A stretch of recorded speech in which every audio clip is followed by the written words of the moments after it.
Sobat, penemuan jejak masa keemasan Majapahit di kawasan Sekar Puro Malang, Jawa Timur mengingatkan kita kembali bahwa dahulu ada kerajaan besar di Nusantara. Saat mendengar kata Majapahit, ingatan kita mungkin akan kembali ke guru sejarah yang menerangkan bahwa Majapahit adalah kerajaan besar yang berpusat di Jawa Timur.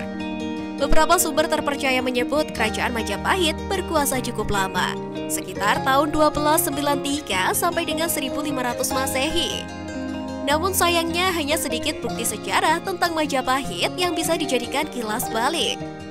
Majapahit seperti ditelan bumi, peninggalan bekas kerajaan tersohor ini minim ditemukan.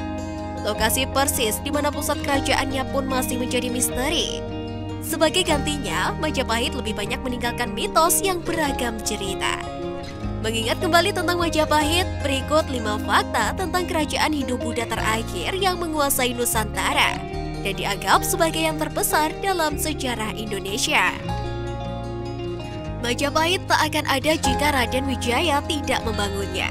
Dia adalah pendiri sekaligus raja pertama Majapahit yang lihai dalam berstrategi. Namun siapakah Raden Wijaya dan dari mana dia berasal? Raden Wijaya adalah sebutan yang lazim digunakan untuk menyebut pendiri kerajaan Majapahit oleh para sejarawan. Namun saat dia hidup sekitar abad ke-13, kita belum mengenal istilah Raden. Nama Wijaya sendiri ada di kitab Paraton yang ditulis sekitar abad ke-15.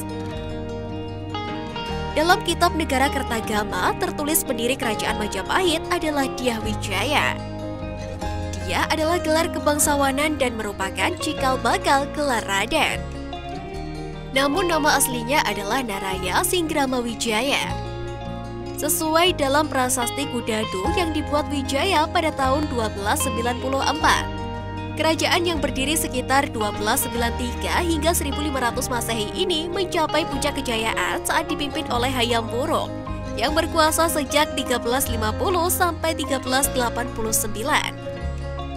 Di bawah pemerintahan Hayam Wuruk, daerah kekuasaan mencakup seluruh Nusantara, yakni meluas sampai ke Sumatera, Semenanjung Malaya, Kalimantan, Sulawesi, Kepulauan Nusa Tenggara, Maluku, Papua, Tumasik atau Singapura, dan sebagian kepulauan Filipina.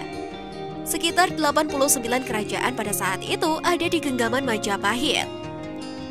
Hayam Wuruk menjadi pemimpin saat usianya 16 tahun. Meski sangat muda, tindak tanduknya memimpin kerajaan tertuang dalam Negara Kertagama. Tertulis tidak ada satupun yang mampu mengganggu kedamaian pemerintahannya. Dia adalah raja keempat kerajaan Majapahit setelah mewarisi tahta ibunya, Tribhuwana Tunggadewi atau Putri Raden Wijaya. Keberhasilan Hayam Wuruk tidak lepas dari pengaruh Gajah Mada. Menurut Negara Kertagama, dia adalah panglima tertinggi, Mahapatih sekaligus tangan kanan Hayam Wuruk.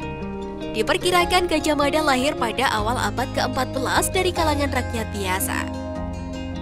Untuk menjadi bagian pasukan kerajaan, dia harus menempa diri melebihi orang lain dan menjadi Mahapatih tidak didapat dengan cuma-cuma.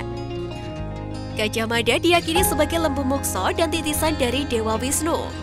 Dengan keyakinan masyarakat tersebut, Gajah Mada mendapatkan legitimasi yang sangat kuat dari seluruh rakyat Majapahit, sehingga mendapatkan dukungan kepatuhan yang kuat dari rakyat dan kepercayaan yang besar dari raja. Sumpah Palapa sebenarnya adalah janji politik yang diucapkan Gajah Mada ketika dilantik sebagai Mahapatih. Ini adalah janji yang sangat melegenda hingga saat ini dan mungkin akan selalu dikenang.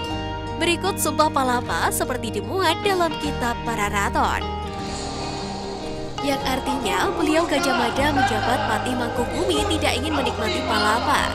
Beliau Gajah Mada berkata, "Kalau sudah kalah seluruh Nusantara, saya akan menikmati palapa. Kalau sudah kalah Gurun, Seram, Tanjung Pura, Haru, Pahang, Dompo, Bali, Sunda, Palembang, Tumasik, pada waktu itu saya menikmati palapa." Janji politik yang benar-benar diwujudkannya untuk menyatukan Nusantara, yaitu kawasan yang lebih besar dari Indonesia tapi meliputi seluruh Semenanjung Malaya, yakni Malaysia dan Singapura, Sumatera, Jawa, Kalimantan, Sulawesi, Sunda Kecil, Bali, Maluku, Papua, hingga wilayah Australia. Kematian Gajah Mada pada 1364 menjadi awal redupnya kerajaan Majapahit. Namun belum ada yang dapat memastikan penyebab kematian Sang Mahapatih. Setelah Gajah Mada meninggal, Hayam Wuruk sangat terpukul dan menolak untuk menunjuk Majapahit lainnya. Alasan Hayam Wuruk melakukan itu karena dia berutang budi pada Gajah Mada yang membawa puncak keemasan dan sangat menghormatinya.